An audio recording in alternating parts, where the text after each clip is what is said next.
Wires of same length having radius of 2 mm and 1.5 mm respectively. मैंने दो wire ले लिए, यहाँ पे मैं लिख रहा हूँ पैरामीटर, यहाँ मैंने लिया वायर ए, इधर मैं ले रहा हूँ वायर बी। सबसे पहले दिया हुआ है लेंथ, लेंथ क्या दे रखी है, सेम लेंथ, मतलब इसकी एल लेंथ है तो इसकी भी एल लेंथ होगी। सेकंड पे दे रखा है मुझे रेडियस, रेडियस फर्स्ट की दे रखी है मुझे 2 mm, सेकंड की मुझे दे रखी है 1.5 mm। आगे दे रखा है loaded with same weight, weight क्या दे रखा है, same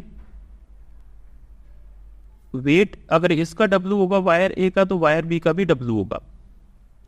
extension of the second wire is double than the first wire.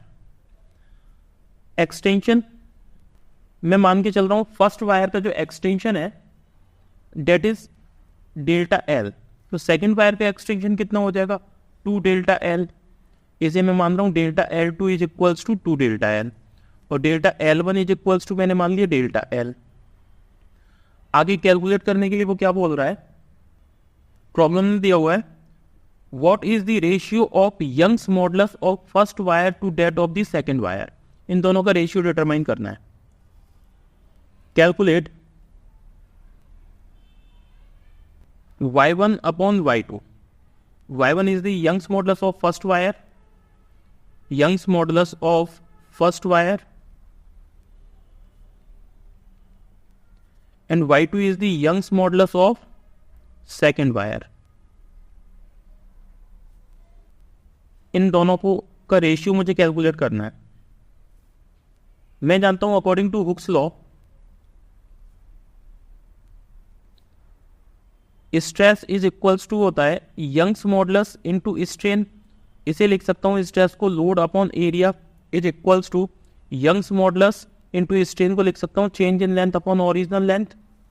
यहां से Young's modulus Y is equals to आएगा W L upon A into delta L. अगर मैं फॉर फर्स्ट वायर के लिए बात करूं, फॉर फर्स्ट वायर तो ऐसे मैं लिख रहा हूं y को y1 is equals to load मुझे सेम दे रखा है तो मैंने w लिख लिया, लेंथ मुझे l दे रखी है फर्स्ट वायर के लिए, देखिए लेंथ मुझे l दे रखी है, रेडियस मुझे 2 mm दे रखा है, लोड मुझे w दे रखा है और चेंज इन लेंथ मुझे दे रखी है डेल्टा l। वैल्यू पुट कर रहा हूं, एरिया होता है पाई आर स्क्वायर, मैं इसे लिख रहा हूं पाई R1 का square into change in length को मैं लिख रहा हूं delta L। Okay, first wire के लिए R1 की वैल्यू पुट करूंगा, R1 की वैल्यू कितनी है 2 mm। मैं लिख रहा हूं y1 is equals to WL upon pi 2 का whole square into delta L। This is equation number 1। For wire 2 के लिए, फॉर सेकेंड वायर के लिए y2 इज इक्वल्स टू, यहां से देखिए W लोड सेम है, लेंथ सेम है, पाई रेडियस कितना आ जाएगा यहाँ R2 की जगह पे कितना लिख दूंगा, अभी मैं R2 लिख रहा हूँ, R2 का square into change in length कितना हो जाएगा डेल्टा L2, WL अपॉन पाई R2 की वैल्यू कितनी दे रखी है मुझे ऊपर देखिए न्यूमेरिकल में, वायर बी के लिए दे रखी है R2 1.5 mm और L2 दे रखा है 2 delta L, delta L2 is equals to 2 delta L। यहां मैं लिख रहा हूं 1.5 का whole square into 2 delta L, तो y2 इज इक्वल्स टू कितना आएगा WL अपॉन पाई, इधर देखिए 1.5 का स्क्वायर इंटू डेल्टा L। क्या मैं y1 अपॉन y2 डिटरमाइन कर दूं, इसे मैंने इक्वेशन नंबर 2 मान लिया।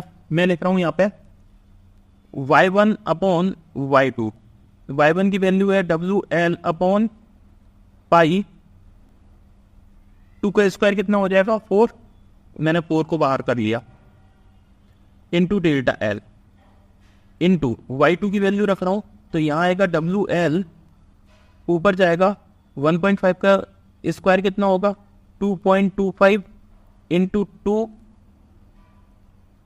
पाई इंटू डेल्टा एल, ये कैंसिल आउट हो जाएंगे, यहां बचेगा, ऊपर आएगा 2.25 को मल्टीप्लाई 2 से होगा, ये होगा 4.5 अपॉन 4, ये कितना हो जाएगा 9/8, मीन्स y1 अपॉन y2 का रेशियो कितना आएगा, y1 upon y2 is equals to 9/8. This is the answer. Option match कराते हैं. ऑप्शन नंबर ए गलत है, ऑप्शन नंबर बी, हाँ option number B is the correct answer. तो B is the correct answer. Thank you.